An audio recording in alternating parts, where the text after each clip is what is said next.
यो यो जिरे खोर्सानी बडो अचम्मले फल्दो रहेछ भाइ। मैले नि पहिलोचोटि देखेको यो फलेको। भन्न चाहिँ जिरे भन्ने रहेछ, खास यो जिरे हो कि होइन चाहिँ थाहा भएन। पिरो पनि छ, फेरि यति राम्रोसँग फल्ने रहेछ यो खुर्सानी है। बाफ्रे, मैले खुर्सानी फलेको यसरी खुर्सानी फलेको देखा चाहिँ पहिलोचोटि नै हो कि। बडो अचम्म लागेको छ। पानी परेपछिको मौसम हो यो चाहिँ। छतबाट देखेको पछाडि धान यस्तो मजाले फलिरहेछ। ऊ धान पनि कति निस्किसक्यो यहाँतिर। धान पनि निस्किसक्यो। यो अस्ति भर्खरै साउनको 15 गते पछाडि रोपेको धान हो यो। धान निस्किन लागिसक्यो। मौसम यति कुल छ आजको। ठुलो पानी परिसके पछाडिको मौसम हो यो। म चाहिँ छतमा यसै आएर बसेको थिएँ। यो खुर्सानीको बोटले चाहिँ मलाई यो भिडियो नबनाइकन बस्नै दिएन कि।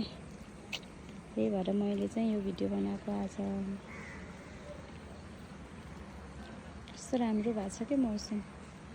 यो धान कस्तो बास्ना आएको छ क्या। यहाँ मजाले धान फलिसक्यो। यता धान फलिसके। त्यो घर अस्ति भर्खरै बनाएकै बनिसक्यो।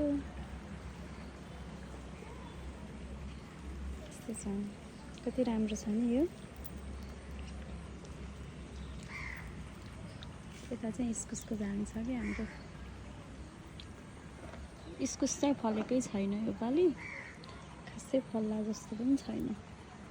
फल्दो रहेछ है माथि माथि माथि माथि आकाशतिर फर्केर फल्ने खुर्सानी रहेछ क्या यो चाहिँ। सब खुर्सानी फलाउनु भएको चाहिँ मम्मीले हो। आफै बेर्ना राखेर फलाउनु भयो है मम्मीले। धेरै मेहनत गर्नुभएको छ मम्मीले यो खुर्सानी फलाउनलाई चाहिँ। झुप्प झुप्प बोटमा मजाले फलाएको छ क्या। भिन्डी पनि फलाएको छ। धेरै छ, खायौँ है हामीले। हाम्रो घरमा फलाएको भिन्डी चाहिँ यस्तै छ। बिदाको दिन चाहिँ कौसीमा आएर यत्तिकै बस्दा पनि कस्तो आनन्द लाग्छ कि मलाई चाहिँ।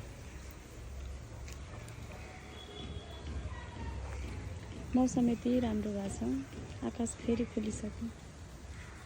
घाम पनि लागेको छ। यताबाट घाम लागेको छ।